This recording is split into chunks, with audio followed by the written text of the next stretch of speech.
Long term investment ಇಂದ ಮಾತ್ರ wealth creation ಮಾಡಕ್ಕಾಗತ್ತೆ. ಶಾರ್ಟ್ ಟರ್ಮ್ ಟ್ರೇಡಿಂಗ್ ಇಂದ ಮಾಡಿರುವಂತಹ ಲಾಭಾಂಶವನ್ನ ನೀವು ಲಾಂಗ್ ಟರ್ಮ್ ಇನ್ವೆಸ್ಟ್ಮೆಂಟ್ಸ್ ಗಳಲ್ಲಿ ಹಾಕಿದಾಗ wealth creation long term investment ಅಲ್ಲಿ ಆಗುತ್ತೆ. ಒಬ್ರು ಮೊಬೈಲ್ ಹಿಡ್ಕೊಂಡ್ಬಿಟ್ಟು ನೋಡಿ ನನ್ನ ಲೈಫ್ ಹಿಂಗಿದೆ ಹಂಗಿದೆ, ನಮ್ಮ ಮನೆ ಟೂರ್ ನೋಡಿ, ನನ್ನ ಕಾರ್ ಟೂರ್ ನೋಡಿ ಅಂತ ತೋರಿಸ್ತಿರ್ತಾರೆ. ಇದೆಲ್ಲ ಮಾಡ್ಬಿಟ್ಟು ಜನಕ್ಕೆ ಮೋಸ ಮಾಡ್ತಾ ಇರ್ತಾರೆ. ಸೊ ನೀವು 1 crore ಫಸ್ಟ್ ಅರ್ನ್ ಮಾಡಬೇಕು ಅಂದ್ರೆ ಬಿಸಿನೆಸ್ ಮಾಡಿ. ಬಿಸಿನೆಸ್ ಮಾಡುವ ಮುಖಾಂತರವೂ ಕೂಡ ಅನೇಕ ಜನ ಇವತ್ತು ಪ್ರಾಸ್ಪರ್ ಆಗಿದ್ದಾರೆ. ನೀವು ಬಿಸಿನೆಸ್ ಮಾಡಿದಾಗ ಏನಾಗುತ್ತೆ, ಬೇರೆಯವ್ರಿಗೆ ನೀವು ಕೆಲಸ ಕೊಡ್ತೀರಾ.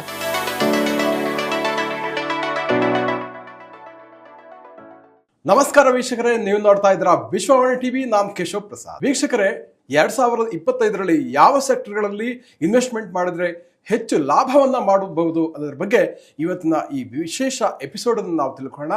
ಇದಕ್ಕೆ ನಮಗೆ ವಿಷಯದ ತಜ್ಞರಾಗಿ CA ರುದ್ರಮೂರ್ತಿ ಅವರು ನಮ್ಮ ಜೊತೆ ಇದ್ದಾರೆ. ಕಾರ್ಯಕ್ರಮಕ್ಕೆ ಅವರನ್ನ ಬರಮಾಡ್ಕೊಳ್ಳೋಣ. ನಮಸ್ಕಾರ ರುದ್ರಮೂರ್ತಿ ಅವರೇ, ಕಾರ್ಯಕ್ರಮಕ್ಕೆ ಸ್ವಾಗತ. ನಮಸ್ತೆ.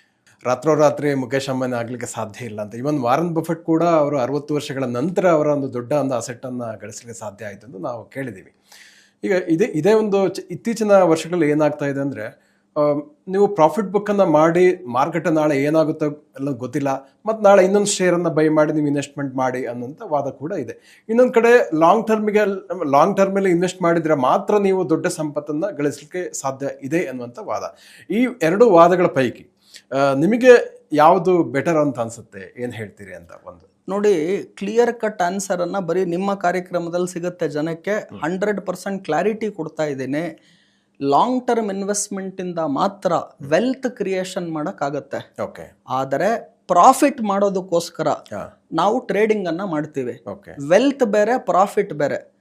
ಲಾಂಗ್ ಟರ್ಮ್ಗೆ ವೆಲ್ತ್ ಕ್ರಿಯೇಷನ್, ಶಾರ್ಟ್ ಟರ್ಮ್ಗೆ ಪ್ರಾಫಿಟ್.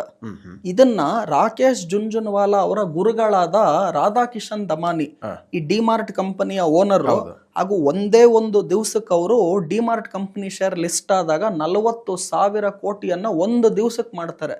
ನಾನು ಮಾತಾಡ್ತಾ ಇರೋದು ಸಂಪೂರ್ಣವಾಗಿ ವೈಟರ್ ದ್ಯಾನ್ ವೈಟ್ ಮನಿ. ಕರೆಕ್ಟ್. 40,000 ಕೋಟಿ ಒನ್ ಡೇಗ್ ಮಾಡ್ತಾರೆ. ಇವರು ರಾಕೇಶ್ ಜುಂಜುನ್ವಾಲಾ ಅವರ ಗುರುಗಳು ರಾಧಾಕಿಶನ್ ದಮಾನಿ. ಅವ್ರನ್ನ ಒಬ್ರು ಪ್ರಶ್ನೆ ಕೇಳ್ತಾರೆ, ನಾವು ಟ್ರೇಡಿಂಗ್ ಮಾಡ್ಬೇಕಾ ಇನ್ವೆಸ್ಟ್ಮೆಂಟ್ ಮಾಡ್ಬೇಕಾ? ನೀವು ಕೇಳಿದ ಪ್ರಶ್ನೆನ ರಾಧಾಕಿಶನ್ ದಮಾನಿ ಕೇಳ್ತಾರೆ. ಅವ್ರು ತುಂಬಾ ಚೆನ್ನಾಗಿ ಉತ್ತರ ಕೊಡ್ತಾರೆ.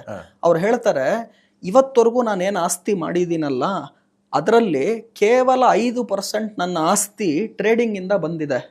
95% ನಾನು ಮಾಡಿರೋ ಆಸ್ತಿ ಬಂದಿರೋದು ಇನ್ವೆಸ್ಟ್ಮೆಂಟ್ ಇಂದ. ಸೊ ಅವಾಗ ಜನ ಏನ್ ಅನ್ಕೊಂಡ್ಬಿಡ್ತಾರೋ, ಇನ್ವೆಸ್ಟ್ಮೆಂಟ್ ಮೈನ್ ಇಂಪಾರ್ಟೆಂಟ್, ಟ್ರೇಡಿಂಗ್ ಅಲ್ಲ ಅಂತ. ಆದ್ರೆ ರಾಧಾಕಿಶನ್ ದಮಾನಿ ಹೇಳ್ತಾರೆ, no doubt 95% of my wealth is made through investing, only 5% came through trading. But capital required for that investment which gave me 95% wealth, that came through trading ಅಂತಾರೆ. ಅಂದ್ರೆ ಅವ್ರು trading ಮಾಡುವ ಮುಖಾಂತರ ಈ 95% ಅವ್ರು ಏನು ಲಾಂಗ್ ಟರ್ಮ್ ಇನ್ವೆಸ್ಟ್ಮೆಂಟ್ ಅಲ್ಲಿ ದುಡ್ಡು ಮಾಡಿದ್ರಲ್ಲ, ಅದಕ್ಕೆ ಬೇಕಾದಂತಹ ಕ್ಯಾಪಿಟಲ್ ಬಂಡವಾಳ ಅವ್ರು ಬಿಲ್ಡ್ ಮಾಡಿದ್ದು ಟ್ರೇಡಿಂಗ್ ಇಂದ ಅಂತ ಹೇಳ್ತಾರೆ. ಸೊ ಟ್ರೇಡಿಂಗ್ ಇಂದ ಪ್ರಾಫಿಟ್ಸ್ ಬರುತ್ತೆ. ಅದರಿಂದ ಮಾಡಿರುವಂತಹ ಲಾಭಾಂಶವನ್ನ, ಶಾರ್ಟ್ ಟರ್ಮ್ ಟ್ರೇಡಿಂಗ್ ಇಂದ ಮಾಡಿರುವಂತಹ ಲಾಭಾಂಶವನ್ನ ನೀವು ಲಾಂಗ್ ಟರ್ಮ್ ಇನ್ವೆಸ್ಟ್ಮೆಂಟ್ಸ್ ಗಳಲ್ಲಿ ಹಾಕಿದಾಗ wealth creation long term investment ಅಲ್ಲಿ ಆಗುತ್ತೆ. ಈಗ ನಮ್ ತಂದೆ ನನಗೊಂದು 100 ಕೋಟಿ ಕೊಟ್ಬಿಟ್ಟು ಇದನ್ನ ಲಾಂಗ್ ಟರ್ಮ್ ಇನ್ವೆಸ್ಟ್ಮೆಂಟ್ ಮಾಡಪ್ಪ ಅಂತ ಕೊಟ್ಬಿಟ್ರೆ ನಾನು ಟ್ರೇಡಿಂಗ್ ಮಾಡೋದೇ ಇಲ್ಲ. ಸಂಪೂರ್ಣ 100 ಕೋಟಿಯನ್ನ ಒಳ್ಳೊಳ್ಳೆ ಕಂಪನಿಗಳಿಗೆ ಹಾಕಿ ನಿದ್ದೆ ಮಾಡ್ತೀನಿ, ದುಡ್ಡು ಮಾಡಬಹುದು. ಆದ್ರೆ ನನ್ನ ಹತ್ರ ಇದ್ದಿದ್ದು 10,000 ರೂಪಾಯಿ 2003ನೇ ಇಸ್ವಿಯಲ್ಲಿ ನಾನು ಶುರು ಮಾಡಿದಾಗ ಅದನ್ನು ಕೂಡ ಯಾರು ಕೊಡ್ಲಿಲ್ಲ. ನನ್ನ ಸೇವಿಂಗ್ಸ್, ಅದು ನಾನೇನು ಉಳಿತಾಯ ಮಾಡಿದೆ 10,000 ರೂಪಾಯಿ 2003ನೇ ಇಸ್ವಿಯಲ್ಲಿ, ಅಲ್ಲಿಂದ ನಾನು ಶುರು ಮಾಡಿದ್ದು. ಅಲ್ಲಿಂದ ಇವತ್ತು ಇಲ್ಲಿವರೆಗೂ ಬೆಳೆಯೋದಿಕ್ಕೆ ಶಾರ್ಟ್ ಟರ್ಮ್ ಟ್ರೇಡಿಂಗ್ ಮಾಡಿರುವ ಲಾಭವನ್ನ ಒಳ್ಳೊಳ್ಳೆ ಲಾಂಗ್ ಟರ್ಮ್ ಶೇರ್ಸ್ ಗಳಲ್ಲಿ ಹಾಕಿದಾಗ ಮಾತ್ರ ವೆಲ್ತ್ ಕ್ರಿಯೇಷನ್ ಆಗುತ್ತೆ. ಸೊ ಹಾಗಾಗಿ ಶಾರ್ಟ್ ಟರ್ಮ್ ಟ್ರೇಡಿಂಗ್ ಮಾಡ್ಬೇಕಾ, ಲಾಂಗ್ ಟರ್ಮ್ ಇನ್ವೆಸ್ಟ್ಮೆಂಟ್ ಮಾಡ್ಬೇಕಾ? ಇದಕ್ಕೆ ಉತ್ತರ ರಾಧಾಕಿಶನ್ ದಮಾನಿ ಏನ್ ಹೇಳಿದ್ರು, ರುದ್ರಮೂರ್ತಿ ಏನ್ ಹೇಳಿದ್ರು, ಹಾಗೂ ನನ್ನ 23 ವರ್ಷದ ಎಕ್ಸ್ಪೀರಿಯನ್ಸ್ ಅಲ್ಲಿ ಹೇಗ್ ಬಂತು ಅದಷ್ಟು ಕೂಡ ನಿಮ್ಗೆ ಹೇಳಿದೀನಿ. ಹಾಗೂ ತುಂಬಾ ಚೆನ್ನಾಗಿ ನಮ್ ರಾಕೇಶ್ ಜುಂಜುನ್ವಾಲಾ ಸರ್, ನಾನು ಪರ್ಸನಲಿ ಒಂದ್ಸಲ ಅವ್ರನ್ನ ಕೇಳಿದೆ, ಸರ್ ಟ್ರೇಡಿಂಗ್ಗೂ ಇನ್ವೆಸ್ಟ್ಮೆಂಟ್ಗೂ ಏನ್ ಡಿಫರೆನ್ಸ್ ಅಂದ್ರು. ಅವ್ರು ತುಂಬಾ ಚೆನ್ನಾಗಿ ಹೇಳಿದ್ರು, ಇನ್ವೆಸ್ಟ್ಮೆಂಟ್ ಅನ್ನೋದು ನಿಮ್ ವೈಫ್ ಇದ್ದಂಗೆ. ನಿಮ್ಗೆ ಇಷ್ಟನೋ ಇಲ್ವೋ ಲಾಂಗ್ ಟರ್ಮ್ ವರ್ಗು ನೀವು ಅವ್ರ ಜೊತೆನೇ ಇರಬೇಕು. ಓಕೆ. ಟ್ರೇಡಿಂಗ್ ಅನ್ನೋದು ಗರ್ಲ್ ಫ್ರೆಂಡ್ ಇದ್ದಂಗೆ, ಎಂಟರ್ಟೈನ್ಮೆಂಟ್ ಆದ್ಮೇಲೆ ಅದನ್ನ ಎಕ್ಸಿಟ್ ಮಾಡಬೇಕು ಅಂದ್ರು. ಅಂದ್ರೆ ಎಷ್ಟು ಸಿಂಪಲ್ ಆಗಿ ಅವ್ರು ಹೇಳಿದ್ರು, ಇದನ್ನ ಜೀವನಕ್ಕೆ ಅಳವಡಿಸೋದು ಬೇಡ. ಅವ್ರು ಎಷ್ಟು ಸಿಂಪಲ್ ಆಗಿ ಟ್ರೇಡಿಂಗ್ ಅಂದ್ರೆ ಇನ್ವೆಸ್ಟ್ಮೆಂಟ್ ಅಂದ್ರೇನು ಒಂದಿದೆ ಕೇಳಿದ್ರು. ಸೊ ನಾನೇನ್ ಹೇಳ್ತೀನಿ, ಟ್ರೇಡಿಂಗ್ ಅನ್ನ ಮಾಡಿ ಬರುವ ಲಾಭವನ್ನ ಲಾಂಗ್ ಟರ್ಮ್ ಇನ್ವೆಸ್ಟ್ಮೆಂಟ್ ಮಾಡಿದ್ರೆ ವೆಲ್ತ್ ಕ್ರಿಯೇಟ್ ಆಗುತ್ತೆ. ಟ್ರೇಡಿಂಗ್ ಅಲ್ಲಿ ನೀವೇನ್ ಲಾಭ ಮಾಡ್ತೀರಾ ಅಲ್ವಾ, ಬರೀ ಅಲ್ಲೇ ಮಾಡ್ಕೊಂಡು ಕೂತಿದ್ರೆ ಖಂಡಿತವಾಗ್ಲೂ ಇವ್ರು ಯಾರು ಸಾಹುಕಾರ ಆಗಲ್ಲ. ಸೊ ನೀವು ಲಾಂಗ್ ಟರ್ಮ್ ಇನ್ವೆಸ್ಟ್ಮೆಂಟ್ ಅಲ್ಲಿ ವೆಲ್ತ್ ಕ್ರಿಯೇಟ್ ಮಾಡ್ತೀರಾ, ಟ್ರೇಡಿಂಗ್ ಮಾಡಿ ಕ್ಯಾಪಿಟಲ್ ಏನ್ ಬೇಕು ನಿಮಗೆ ಲಾಂಗ್ ಟರ್ಮ್ ಇನ್ವೆಸ್ಟ್ಮೆಂಟ್ಗೆ ಅದನ್ನ ಟ್ರೇಡಿಂಗ್ ಮುಖಾಂತರ ಕ್ರಿಯೇಟ್ ಮಾಡ್ತೀರಾ. ನೀವು ನನಗೆ 100 crores ಕೊಟ್ಬಿಟ್ಟು ನೀವು ಟ್ರೇಡಿಂಗ್ ಮಾಡ್ತೀರಾ ಅಂದ್ರೆ ನಾನು ಮಾಡಲ್ಲ ಸರ್, 100 ಕೋಟಿ ದುಡ್ಡನ್ನ ಒಂದು ಒಳ್ಳೊಳ್ಳೆ ಕಂಪನಿಗಳಿಗೆ ಇನ್ವೆಸ್ಟ್ಮೆಂಟ್ ಮಾಡಿ ಲಾಂಗ್ ಟರ್ಮ್ ಅಲ್ಲಿ ಕುತ್ಕೊಂತೀನಿ ಅಂತ ಹೇಳ್ತೀನಿ. ಆದ್ರೆ ನನ್ನ ಹತ್ರ ಇದ್ದಿದ್ದೆ 10,000 ಕ್ಯಾಪಿಟಲ್. ಸೊ 10,000 ಕ್ಯಾಪಿಟಲ್ ಅನ್ನ ನೀವು ಏನೇ ದುಡ್ಡು ಹಾಕಿದ್ರು 1 ಲಕ್ಷ ಆಗ್ಬೋದು. 10 times ಹೋದ್ರು ಕೂಡ 10,000 ವಿಲ್ ಬಿಕಮ್ 1 lakh. 1 lakh ಅಲ್ಲಿ ಇವತ್ತು ಏನ್ ಬರುತ್ತೆ ಅಂದ್ರೆ ಏನೂ ಬರಲ್ಲ. ಸೊ ಟ್ರೇಡಿಂಗ್ ಮಾಡಿ ಬಂದಿರುವ ಲಾಭಾಂಶವನ್ನ ಲಾಂಗ್ ಟರ್ಮ್ ಇನ್ವೆಸ್ಟ್ಮೆಂಟ್ ಮಾಡಿದಾಗ ವೆಲ್ತ್ ಕ್ರಿಯೇಷನ್ ಆಗುತ್ತೆ. ಸೊ ಟ್ರೇಡಿಂಗು ಮತ್ತೆ ಇನ್ವೆಸ್ಟ್ಮೆಂಟ್ ಎರಡು ಗೋ ಹ್ಯಾಂಡ್ ಇನ್ ಹ್ಯಾಂಡ್ ಅಂತ ಹೇಳ್ತಾ ಇದ್ದೀನಿ ಸರ್. ಇವಾಗ ಏನಂದ್ರೆ ಟ್ರೇಡಿಂಗ್ ಮತ್ತೆ ಇನ್ವೆಸ್ಟ್ಮೆಂಟ್ ಅದರ ಒಂದು ವ್ಯತ್ಯಾಸ ಅನ್ನೋದು ಬಹಳ ಚೆನ್ನಾಗಿ ಹೇಳಿ ನಮ್ಮ ವೀಕ್ಷಕರು ಹೇಳಿದ್ರಿ. ಈಗ ಮುಂದಿನ ಪ್ರಶ್ನೆ ಏನಂದ್ರೆ, ಸಾಮಾನ್ಯವಾಗಿ ಮೊದಲ 1 ಕೋಟಿ ರೂಪಾಯಿಯನ್ನು ಗಳಿಸೋದು ಹೇಗೆ ಅನ್ನುವಂಥ ಒಂದು ಪ್ರಶ್ನೆ ಇರುತ್ತೆ. ಆಮೇಲೆ ಎಷ್ಟು ನಂತರದ ಕೋಟಿ ಬಹಳ ಈಸಿ ಅನ್ನುವಂಥ ಒಂದು ಪರಿಕಲ್ಪನೆ ಇದೆ. ನಿಮ್ಮ ಒಂದು ಸಜೆಷನ್ ಏನು ಅಂತ ಅದ್ರ ಬಗ್ಗೆ? ಮೊದಲ 1 ಕೋಟಿ ಹೇಗೆ ಮಾಡಬೇಕು? ಕೇಶವ್ ಅವರೇ, ವಾರನ್ ಬಫೆಟ್ಟಿನ ಉದಾಹರಣೆನೇ ನಿಮ್ಗೆ ಕೊಡ್ತೀನಿ. $100 billion ಜಾಸ್ತಿ ದುಡ್ಡನ್ನ ವಾರನ್ ಬಫೆಟ್ ಅವರು ಇವತ್ತು ಸಂಪಾದಿಸಿದ್ದಾರೆ. ಇದನ್ನ ನೀವೇನಾನ ನಮ್ಮ ಇಂಡಿಯನ್ ರೂಪಿಗೆ ಕನ್ವರ್ಟ್ ಮಾಡಿದ್ರೆ 10 ಲಕ್ಷ ಕೋಟಿ. ನಾನ್ ಮಾತಾಡ್ತಾ ಇರೋದು 1 ಕೋಟಿ, 10 ಕೋಟಿ, 100 ಕೋಟಿ, 1000 ಕೋಟಿ ಅಲ್ಲ, 1 ಲಕ್ಷ ಕೋಟಿನೂ ಅಲ್ಲ, 10 ಲಕ್ಷ ಕೋಟಿಗೆ ಸಮಾನನಾದಂತಹ ದುಡ್ಡನ್ನ ಇವತ್ತು ವಾರನ್ ಬಫೆಟ್ ಅವ್ರು ಮಾಡಿದ್ದಾರೆ. ಆದ್ರೆ ಅವರ 55ನೇ ವಯಸ್ಸುವರೆಗೂ ಕೂಡ ಅವ್ರು ಮಾಡಿದ್ದ ದುಡ್ಡು ಎಷ್ಟು ಅಂದ್ರೆ less than 5% of is total wealth. ಅಂದ್ರೆ ಇವತ್ತು ಅವ್ರು ಏನ್ ದುಡ್ಡು ಮಾಡಿದಾರಲ್ಲ ಅದರಲ್ಲಿ 5% ಮಾತ್ರ ಅವ್ರು 55 ವರ್ಷ ಆದ್ರೂ ಅಷ್ಟೇ ಮಾಡಿದ್ರು. ಅಂದ್ರೆ ಮಿಕ್ಕ 95% ಯಾವಾಗ ಆಯ್ತು ಅಂದ್ರೆ 55 years ಇಂದ ಇವಾಗ ಅವರು 94 years ಇದ್ದಾರೆ. ಆ ಟೈಮಲ್ಲಿ ದುಡ್ಡು ಮಾಡಿದ್ರು. ಸೊ ಇಲ್ಲಿ ಏನ್ ನೀವು ಅರ್ಥ ಮಾಡ್ಕೋಬೇಕು, ಫಸ್ಟ್ 5% ವೆಲ್ತ್ ಮಾಡಕ್ಕೆ he took 55 years ಅಂತ ಹೇಳ್ತಾ ಇದ್ದೀನಿ. ಅಂದ್ರೆ ಆ ಟೈಮ್ ವ್ಯಾಲ್ಯೂ ಕೊಡಬೇಕಾಗುತ್ತೆ ಅಂತ ಹೇಳ್ತೀರಿ. ಇದನ್ನ ನಾವೇನ್ ಹೇಳ್ತೀವಿ, ಇದಕ್ಕೂ ಸಿಂಪಲ್ ಆಗಿ ಎಲ್ಲೂ ನಿಮಗೆ ಆನ್ಸರ್ ಸಿಗಲ್ಲ. ನೀವ್ ಇವಾಗ ಬ್ಯಾಂಬೂ ಟ್ರೀ ಅಂತ ಕರಿತೀವಿ, ಈ ಬಿದ್ರ ಮರ, ಅದನ್ನ ನೋಡಿದೀರಾ? ಈ ಬ್ಯಾಂಬೂ ಟ್ರೀದು ಒಂದು ಸ್ಟೋರಿ ಹೇಳ್ತೀನಿ, ನಿಮ್ ಪ್ರಶ್ನೆಗೆ ಉತ್ತರ ಸಿಕ್ಬಿಡುತ್ತೆ. ಈ ಬ್ಯಾಂಬೂ ಟ್ರೀ 50 ಅಡಿ ಎತ್ತರ ಬೆಳೆಯುತ್ತೆ. ಅದು ಬೆಳೆಯೋದಕ್ಕೆ ಒಂದು 5.5 ವರ್ಷ 6 ವರ್ಷ ತಗೊಳುತ್ತೆ. ಆದ್ರೆ ಈ ಬ್ಯಾಂಬೂ ಟ್ರೀಯ ಸೀಡ್ ಅನ್ನ ನೀವು ಗ್ರೌಂಡ್ ಹಾಕಿ ಬೀಜವನ್ನ ಹಾಕಿ ಅದಕ್ಕೆ ನೀವು ಗೊಬ್ಬರ ಹಾಕಿ ನೀರ್ ಹಾಕಿ ಆರೈಕೆ ಮಾಡಿದ್ರು ಕೂಡ ಫಸ್ಟ್ 5 ವರ್ಷ ಒಂಚೂರ್ ಆಚೆನೂ ಕೂಡ ಅದು ಒಂದ್ ಸ್ಪ್ರೌಟ್ ಅನ್ನು ಕೂಡ ಬಿಡೋದಿಲ್ಲ. ಅಂದ್ರೆ ನೀವು 5 ವರ್ಷ ಅದಕ್ಕೆ ನೀರ್ ಹಾಕ್ತಿರ್ತೀರಾ, ಗೊಬ್ಬರ ಹಾಕ್ತಿರ್ತೀರಾ, ನೋಡ್ತಿರ್ತೀರಾ, ಅದೇನು ಬೆಳೆದಿರಲ್ಲ. ಆದ್ರೆ ಅದು ಒಳಗಡೆ ಅದರ ಬೇರೆಗಳನ್ನ ಸ್ಟ್ರಾಂಗ್ ಮಾಡ್ಕೊಂಡು ಬೆಳೀತಾ ಇರುತ್ತೆ. ಆಚೆಗಡೆ ಗ್ರೋತ್ ಇಲ್ಲ, ಒಳಗಡೆ ಗ್ರೋತ್ ಇದೆ. ಆ 5 years ಏನ್ ಗ್ರೋತ್ ಒಳಗಡೆ ಆಗ್ತಾ ಇರುತ್ತೆ ಆ ಬ್ಯಾಂಬೂ ಟ್ರೀಯಲ್ಲಿ, ಕೇವಲ ಇನ್ನೊಂದು 5 ತಿಂಗಳಿಗೆ 50 ಅಡಿ ಬೆಳೆಯುತ್ತೆ. ಸೊ ಅದು 5 ವರ್ಷ 5 ತಿಂಗಳಲ್ಲಿ ಎವ್ರಿ ಇಯರ್ ನಾನು 10 ಅಡಿ ಬೆಳಿತೀನಿ, ಟೋಟಲ್ 50 ಅಡಿ ಬೆಳೆದೆ ಹಂಗಿಲ್ಲ. ಫಸ್ಟ್ 5 years ಏನೂ ಬೆಳೆದಿಲ್ಲ, ನೆಕ್ಸ್ಟ್ 5 months ಅಲ್ಲಿ it grew 50 feet. Warren Buffett first 55 years ಏನೂ ಇಲ್ಲ, ಅದಾದ ನಂತರ 95% ವೆಲ್ತ್ ಅನ್ನ ಅವರು ಅರ್ನ್ ಮಾಡಿದ್ರು. ಇದು ಬರೀ ವಾರನ್ ಬಫೆಟ್ ಅಲ್ಲ, ಬರೀ ಬ್ಯಾಂಬೂ ಟ್ರೀ ಅಲ್ಲ, ಎಲ್ಲರಿಗೂ ಇದೇ ತರ. ನಾನು ನನ್ನ ಜೀವನದ 1 crore ನೋಡ್ಬೇಕು ಅನ್ನೋದಕ್ಕೆ 32 years ತಗೊಂಡೆ. ನಾನು ಇದೇ ಪ್ರಶ್ನೆ ಕೇಳ್ಬೇಕಂತ ಇದ್ದೆ, ನೀವೇ ಹೇಳಿದ್ರಿ. 32ನೇ ವಯಸ್ಸಿನಲ್ಲಿ ನಾನು 1 ಕೋಟಿಯನ್ನ ನೋಡಿದೆ.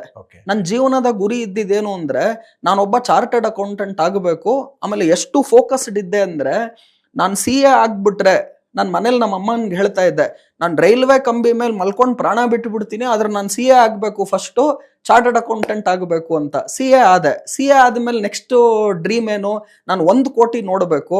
ನಾನು 1 ಕೋಟಿ ಮಾಡ್ತು ಅಂದ್ರೆ ನಾನು ಪ್ರಾಣ ಬಿಟ್ಟು ಬಿಡ್ತೀನಿ, ನಾನು ಅಷ್ಟು ಮಾಡ್ಲೇಬೇಕು, ಜೀವನದಲ್ಲಿ ನೋಡಬೇಕು ಅಂದೆ. 1 ಕೋಟಿ ನೋಡಾದ್ಮೇಲೆ ಏನ್ ಅನ್ನಿಸ್ತು ಅಂದ್ರೆ ನಾವು ಜೀವನದಲ್ಲಿ 1 ದಿವಸಕ್ಕೆ 1 ಕೋಟಿ ನೋಡಬೇಕು ಅಂತ ಶುರು ಆಯ್ತು. ಇದಕ್ಕೆ ಎಂಡ್ ಇಲ್ಲ, ಹೋಗ್ತಾ ಇರುತ್ತೆ. ಆಮೇಲೆ ನೀವು 1 hour ನೋಡ್ಬೇಕು ಅಂತೀರಾ, 1 minute ನೋಡ್ಬೇಕು ಅಂತೀರಾ. ಸೊ ನಾನು ಯಾವಾಗ್ಲೂ ಹೇಳ್ತೀನಿ, ಮೊನ್ನೆ ಇನ್ನೊಬ್ರು ಕೂಡ ನನಗೆ ತುಂಬಾ ಈ ಬಿಲ್ ಗೇಟ್ಸ್ ಒಂದು ಪ್ರಶ್ನೆಯನ್ನ ಯಾರೋ ಕೇಳ್ತಾರೆ, ಅವ್ರಿಗೆ ಬರೀ ದುಡ್ಡು ಮಾಡೋದು ಒಂದೇ ಅಲ್ಲ, ನಿನಗೆ ಒಳ್ಳೆ ಫ್ಯಾಮಿಲಿ ಇರಬೇಕು, ಅಥವಾ ಒಂದು ಸಂಬಂಧಗಳಿಗೆ ಬೆಲೆ ಕೊಡಬೇಕು, ಪ್ರೀತಿ ವಿಶ್ವಾಸ ಇರಬೇಕು. ಏನ್ ಬಂತು ಬಿಲ್ ಗೇಟ್ಸ್ಗೆ, ಮೆಲಿಂಡಾ ಅವರನ್ನ 35 ವರ್ಷಗಳ ಮ್ಯಾರೇಜ್ ಆದ್ಮೇಲೋ ಏನೋ ಡೈವರ್ಸ್ ಮಾಡಿದ್ರು, ಅದು ಇದು ಅಂತ. ನಾನು ಸಿಂಪಲ್ ಆಗಿ ಹೇಳ್ತೀನಿ, ದುಡ್ಡು ಮಾಡೋದು ಬೇರೆ, ಫ್ಯಾಮಿಲಿ ಇದೆಲ್ಲಾನು ಇರಬೇಕು, ಎರಡೂ ಇದ್ರೆ ತುಂಬಾ ಒಳ್ಳೇದು. ಆದ್ರೆ ಬಿಲ್ ಗೇಟ್ಸ್ ನಮ್ಗೆ ಏನಕ್ಕೆ ಆದರ್ಶ ಅಂದ್ರೆ for making money. Making money is non sense ಅಂತ ಬಿಲ್ ಗೇಟ್ಸ್ ಹೇಳ್ಬೋದು, ಬೇರೆಯವ್ರು ಹೇಳಕ್ ಆಗಲ್ಲ. ದುಡ್ಡು ಮಾಡಿರೋರು ದುಡ್ಡು ಮಾಡೋದು ವೇಸ್ಟ್ ಅಂತ ಹೇಳ್ಬೋದು, ದುಡ್ಡು ಮಾಡದೆ ಅವ್ರವ್ರು ಹೇಳೋದಲ್ಲ. ಸೊ ನನ್ನ ಪ್ರಕಾರ ದುಡ್ಡು ಮಾಡೋದು ತುಂಬಾ ಇಂಪಾರ್ಟೆಂಟ್. ಯಾಕೆ ಅಂದ್ರೆ ಇವತ್ತು ಅನೇಕ ಜನ ನಮ್ಮ ಸುತ್ತಮುತ್ತಲು ಇರುವಂತಹ ಕ್ರಿಟಿಕ್ಸ್ ಆಗಿರ್ಬೋದು, ನಮ್ಮನ್ನ ಅಯ್ಯಾಳ್ಸೋರ್ಗಾಗಿರ್ಬೋದು, ಇವ್ರು ಎಲ್ಲರಿಗೂ ಒಂದೇ ಉತ್ತರ ಏನ್ ಹೇಳುತ್ತೆ ಅಂದ್ರೆ ನಿಮ್ಮ success need not be only money. But I agree, money ಜೊತೆಗೆ ರಿಲೇಶನ್ಶಿಪ್ಸ್ ಆಗಿರ್ಬೋದು, ಬೇರೆ ಎಲ್ಲಾನು ರಿಲೇಶನ್ಶಿಪ್, ಹೆಲ್ತ್ ಇದೆಲ್ಲ ಇಂಪಾರ್ಟೆಂಟ್ ಆಗುತ್ತೆ. ಆದ್ರೆ ಆಲ್ರೆಡಿ ಎನಫ್ ಮನಿ ಮಾಡಿರೋರು ಮಾತ್ರ making money is non sense ಅಂತ ಹೇಳ್ಬೋದೇ ಹೊರತು ಬೇರೆಯವ್ರು ಹೇಳೋದಕ್ಕೆ ಆಗೋದಿಲ್ಲ. ಇದ್ರ ಜೊತೆಗೆ ನಾನು ಏನ್ ಹೇಳ್ತೀನಿ, ಇವಾಗ ತಾನೇ ತಾವು ಕೇಳ್ತಾ ಇದ್ರಿ, ನಾನು 1 crore ಮಾಡಕ್ 32 years ತಗೊಂಡೆ. ಸೊ ಮ್ಯಾಥಮೆಟಿಕ್ಸ್ ಪ್ರಕಾರ ನೆಕ್ಸ್ಟ್ 1 crore ಮಾಡೋದಕ್ಕೆ ಇನ್ 32 years ಅಂದ್ರೆ ನನಗ್ 64 years ಆದಾಗ ನಾನು 2 crore ಮಾಡಬೇಕು. ಆದ್ರೆ ರಿಯಾಲಿಟಿ ಅದಲ್ಲ. ಸೊ ನೀವು ಫಸ್ಟ್ 1 crore ಮಾಡೋದಕ್ಕೆ ಟೈಮ್ ತಗೊಂತೀರಾ, ಕೆಲವ್ರು ಫಸ್ಟ್ 1 crore ಮಾಡಕ್ 50 ವರ್ಷ ತಗೊಂತಾರೆ. ಆದ್ರೆ ನೆಕ್ಸ್ಟ್ 1 crore ಮಾಡಕ್ ಇನ್ನ 50 ವರ್ಷ ತಗೊಳೋದು ಬೇಕಾಗಿಲ್ಲ. ಮನಿ ಮಲ್ಟಿಪ್ಲೈಸ್ ಫಾಸ್ಟರ್. ಸೊ ನೀವು 1 ಕೋಟಿ ಮಾಡೋವರೆಗೂ ಕಷ್ಟ ಬೀಳ್ಬೇಕು, ಅದಾದ್ಮೇಲೆ ನೆಕ್ಸ್ಟ್ 1 ಕೋಟಿ ಬೇಗ ಬರುತ್ತೆ ಅನ್ನೋದು ತಿಳ್ಕೊಂಡಿದೀವಿ. ನಿಮ್ ಪ್ರಶ್ನೆ ಫಸ್ಟ್ 1 ಕೋಟಿ ಹೇಗ್ ಮಾಡೋದು? ಉತ್ತರ ತುಂಬಾ ಸಿಂಪಲ್. ನಂಬರ್ 1, ಪರಿಶ್ರಮ ಅನ್ನೋದು ಬೇಕೇ ಬೇಕು. There is no substitution for hard work. Only thing which works is hard work.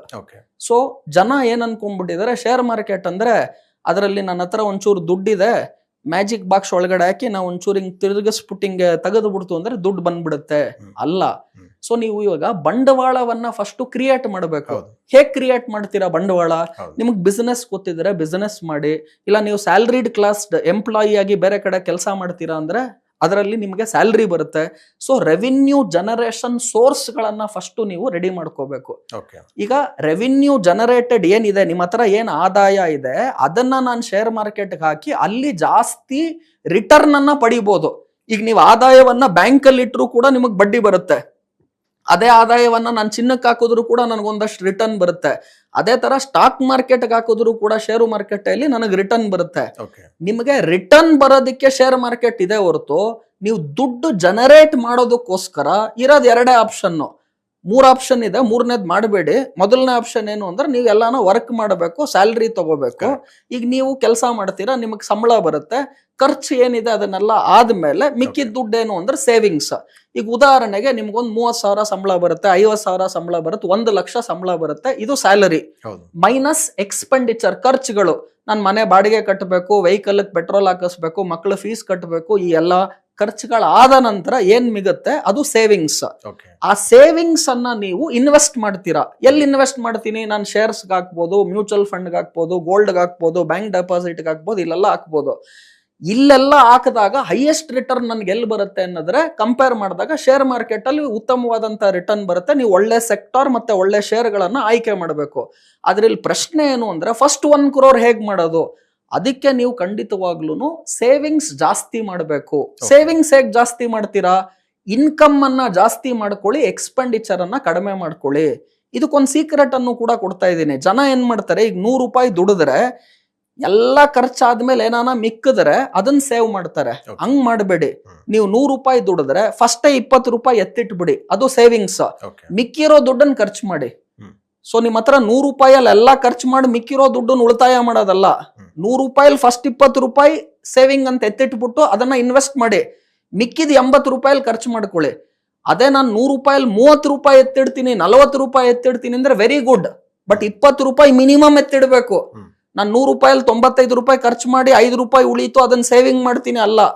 So Buffett ಇದನ್ನ ಎಷ್ಟು ಚೆನ್ನಾಗಿ ಹೇಳ್ತಾರೆ ಅಂದ್ರೆ, ಸೇವಿಂಗ್ಸ್ ಅಂದ್ರೆ ಏನು ಅಂದ್ರೆ ಅವ್ರು ಹೇಳ್ತಾರೆ, ನೀನು ಏನ್ ಇನ್ವೆಸ್ಟ್ಮೆಂಟ್ ಮಾಡ್ಬೇಕು ಅಂತಿದೆಯಲ್ಲ, ನೀನ್ ದುಡ್ದಿರೋ ಇನ್ಕಮ್ ಅಲ್ಲಿ ಫಸ್ಟ್ ಅದನ್ನ ಎತ್ತಿಟ್ಬಿಡು, ಮಿಕ್ಕಿದ ದುಡ್ಡನ್ನ ಸ್ಪೆಂಡ್ ಮಾಡು. ಅದೇ ನೀನ್ ಇನ್ಕಮ್ ಅಲ್ಲಿ ಎಲ್ಲಾ ಸ್ಪೆಂಡ್ ಮಾಡಿ ಮಿಕ್ಕಿದ ದುಡ್ಡನ್ನ ಸೇವ್ ಮಾಡೋದಲ್ಲ. ಫಸ್ಟ್ 20 ರೂಪಾಯಿ ಎತ್ತಿಟ್ಬಿಡು 100 ರೂಪಾಯಲ್ಲಿ. ಈಗ ನಿಮ್ಮ ಸಂಬಳ 1 ಲಕ್ಷ ಅಂದ್ರೆ ಫಸ್ಟ್ 20,000 ಎತ್ತಿಟ್ಬಿಡಿ, ಅದು ಮಿನಿಮಮ್. ಮ್ಯಾಕ್ಸಿಮಮ್ ನಾನು 30,000 ಇಡ್ತೀನಿ, 40,000 ಇಡ್ತೀನಿ ಅಂದ್ರೆ ವೆರಿ ಗುಡ್. ಮಿಕ್ಕಿದ ದುಡ್ಡನ್ನ ಖರ್ಚು ಮಾಡೋದು.